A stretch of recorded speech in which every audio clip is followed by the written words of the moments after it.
so Santi's been here for what, 4 years? Since we opened. So, of course, Miss Union and Mr. J have seen the full trajectory of Santi. I got a great insight into that yesterday when he was doing his presentation for our Holocaust project. He was struggling, and he would take these deep breaths and recenter him, just like Miss Union, who is always recentering herself. And I realized, like, afterwards, I took that for granted. I was sitting there observing his presentation, and I was thinking to myself, like, wow, this is great. Like, Santi's really, he's self-aware enough to know what he has to do to get through this presentation. Public speaking is difficult for anybody. And I took that for granted, because afterwards he came to me and he said, Mr. Kabushani, a year ago I would have ran out of the room crying. And I was like, Santi, are you serious? He's like, yeah, I wouldn't have been able to get up in front of the class. And I say that in the sense of, like, he's come so far that I can't even fathom him behaving in that way. But it just speaks to how much he's grown, evidently, because as Miss Union and Mr. J say, like, they've been here, they've seen what his challenges were. So I am even more impressed knowing where he was and where he is now. I think just even without knowing his background, I've always been impressed with his maturity and his intelligence. But my goodness, what a far way he's come. Santi. I used to be able to hear him from next door when he was in 5th grade. Santi struggled a lot when he first started, especially in our middle school,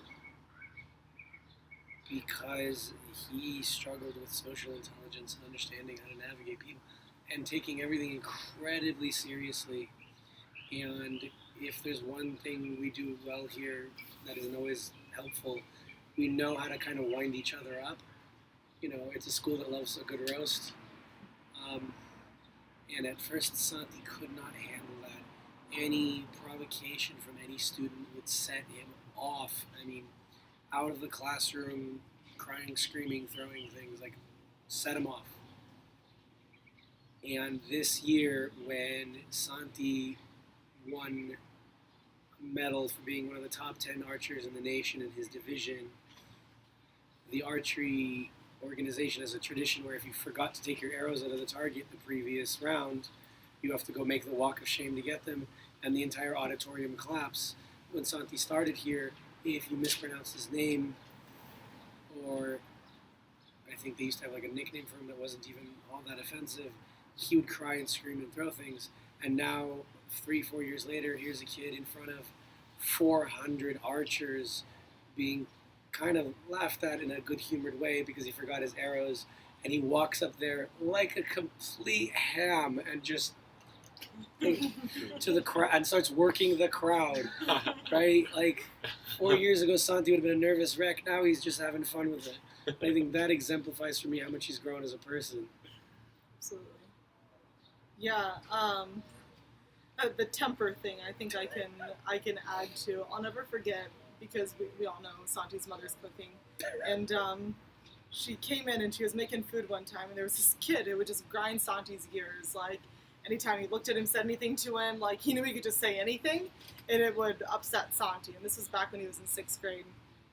And this kid was hanging out outside of my room. I was talking to this kid's girlfriend. They've been dating for a while. And this kid liked to joke around that him and his girlfriend were going to get married. And Santi is very realistic about things. He knew that those two weren't going to get married. I mean, we all knew. The rest of us were okay with it, though. Santi was not. Like, they weren't going to get married. Santi wasn't okay with him spreading his nonsense. So I'll never forget, Santi's walking by the door where this kid is standing. And this kid goes, Santi! And Santi had it about up to here with this kid trying to invite him to his wedding. He had it. He was done, you know. And he goes, Santi. The kid wanted to ask, you know, what his mom was cooking for lunch because he wanted to buy it. And he goes, Santi, and Santi comes up to him, gets right in his face, and he goes, I'm not coming to your wedding! And he runs off, and that was it. That's one of my favorite Santi stories, because we went from, I'm afraid to ask, you know, what your mom's cooking for lunch, to, you know, like, A's in all of his classes, really good self-control. I'm super proud of the kid. Oh, like look at the people who he chooses to hang out with as his friends. There's a good If judgment you don't know there. how to take a joke, though, I couldn't think of worse people to be around because they're roasts. Yeah. It's the only way they communicate, and he laughs and gets in a few jokes of his own with them. Bless him.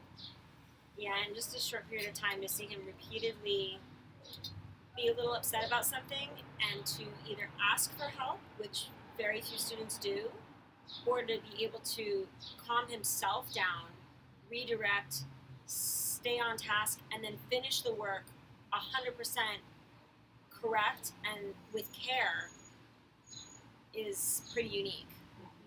And he's repeatedly done that in a very short period of time that I've known him. So he should be really proud of that behavior. Santi started with us in 5th grade, and he'll tell you himself, he could not stay in class. He'd come out running, he'd hit walls. I remember a few times he'd throw his backpack over the fence, thinking that because his backpack was over the fence, he wouldn't have to go back to class. And I remember after a few weeks, his 5th grade teacher, Mr. Burr, said, look, I like the kid. I don't know if it's going to work out for him. And we continued.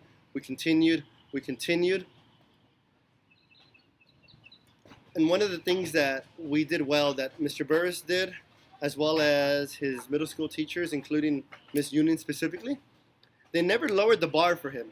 In fact, when he got emotional, the bar got higher. And I think that, in and of itself, we learned through his dad, through Albert, who refused to have a low bar for him. Because that bar was set so high, and we never lowered it for him, I think that boy's set for life. I'm not worried about him in high school. That boy is probably going to win some Nobel Prizes and some huge academic awards, and he's going to make a lot of money, and hopefully one day he hires me.